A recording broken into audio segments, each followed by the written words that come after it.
Today is day 44, and I was looking online to learn a little bit more about the caterpillar, the chrysalis, and the butterfly. And there are many magical and relatable processes that the caterpillar goes through to become the butterfly that I can certainly relate to. One of the things that I found to be really important today is that it is incredibly important not to disturb the chrysalis phase. That you can kill the butterfly and the caterpillar if you disturb the transformational phase. That if you attempt to see into the process by cutting open the cocoon, that you will damage the process of transformation. This is such a powerful understanding for myself, for you, for all of us, that when we are going through the chrysalis, whether you call it the dark night of the soul or depression or whatever words we use to describe the time in which we are deeply in ourselves, deeply in the soup of transformation. You know, it's just an amazingly interesting thing that they talk about the soup of transformation, the soup of the chrysalis, that if you were to slit open the cocoon, it would seemingly be a mess. But actually, inside the mess are the transformational cells and the newly emerging cells of the butterfly. And so what a wonderful opportunity this is to really call this time, these 44 days, sacred, unbelievably sacred, that I have been going through the transformational stage yet again, and that the caterpillar is knowing exactly what it has to do, to die to itself, to allow what is seeking to emerge to be born. I mean, it's a really beautiful and tender and profound and sacred way to frame what it is I'm going through, what it is we're all going through. And so what's really important is to just allow for the cocoon, to allow for the chrysalis, to know that when you're feeling the need to be withdrawn, when you're feeling the need to tend to the self, when you're feeling the need to be quiet, to be still, to reduce the stimuli of your life, that that's meaningful, that it's purposeful, that it's specific, that it's designed to create a space so that a more fuller you, a more fuller me can emerge. I feel the emergence happening today. I'm grateful for that. While I just allow for the process to take however long it needs to take. You know, I looked that up too. How long is the chrysalis phase? You know, it can go from 1 to 2 weeks, but prior to that, it's up to 5 weeks. So however long this phase needs to be, I don't want to rush it. I don't want to slit my cocoon open and force myself out faster than the perfect timing of it all, to just trust that whatever is seeking to emerge is emerging from the soup of this transformation. As the train comes by 5 houses up the block, you're going to hear the mighty whistle blow. Usually anyway. The other thing I want to talk about today is the world's problems. You know, I'm so grateful for Esther Hicks. Isn't that wonderful that the train whistle isn't blowing? See how wrong I can be? I love it. I absolutely love it. See, the mind wanted to determine what a new moment would be based upon what it's usually been in the past. And yet the new moment wasn't anything like the past. It was an amazingly new, fresh moment when that train went by just now and didn't blow its whistle a dozen times. I love that. I love being wrong. Esther Hicks is so powerful. She's powerful because she shows me how to write the new story. She shows me how to use my words not to talk about what has been or what even is, but rather to use my words to design and imagine what it is I truly want. To use my words and imagination to call in through the actual storytelling of what it is I truly desire. And today I realize, I don't want to be wrapped up in the world's problems. But I don't want to be completely disconnected from them either. I want to be right on the edge. I want to be close enough to the problems so that I can understand them and see them. But I want to be far enough away so that I can be available to the solutions of the problems. Because you see, if I'm too wrapped up in the problem, be it my own or the world's, I'm not making myself available for the solution that's seeking a way in.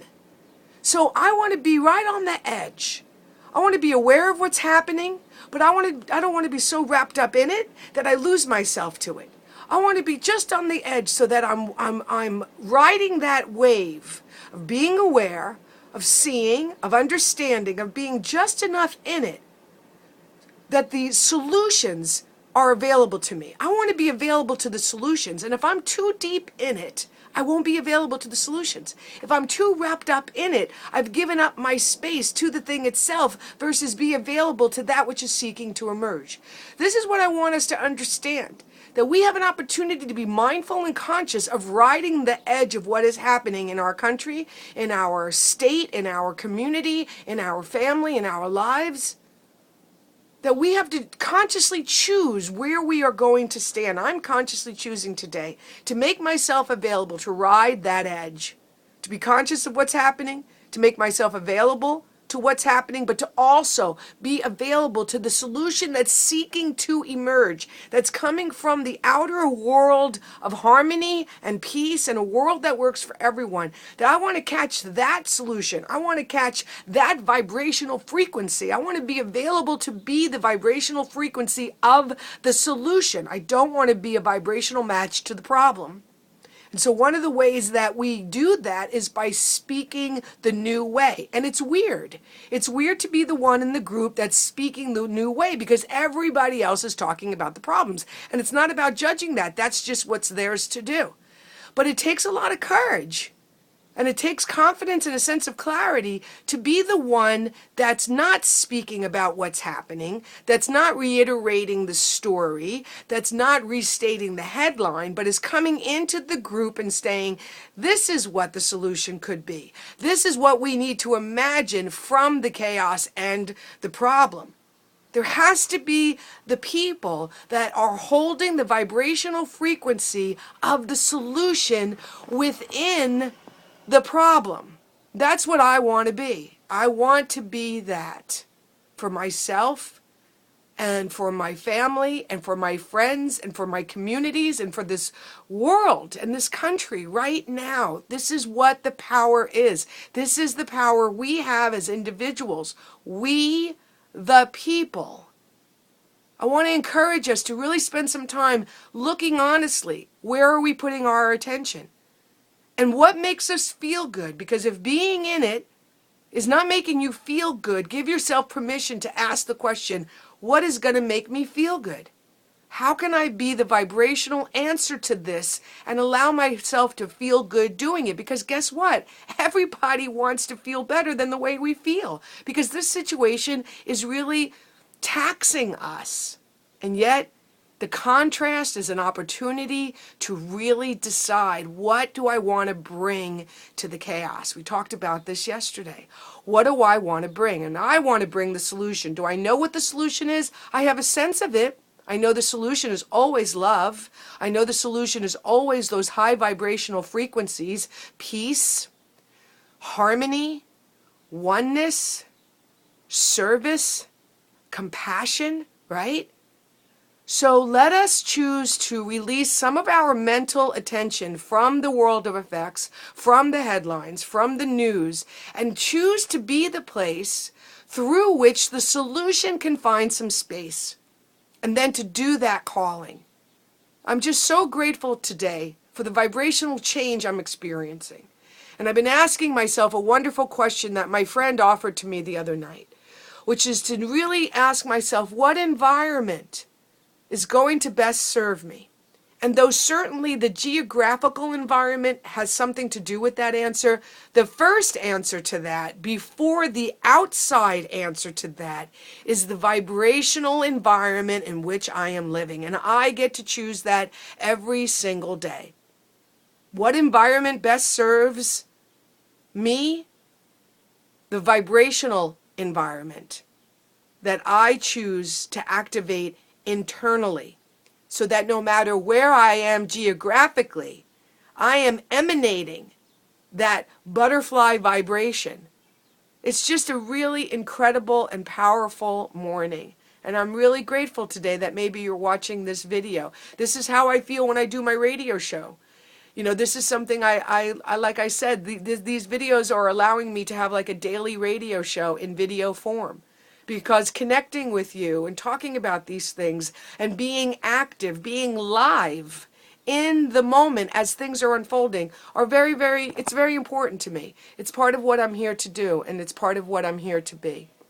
So, I love and I'm so grateful for the chrysalis phase.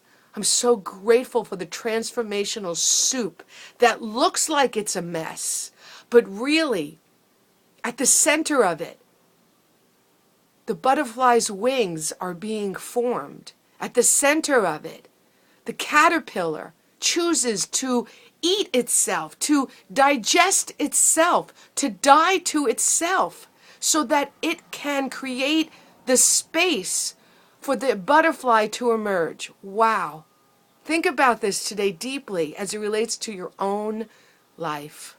I am. This is day 44.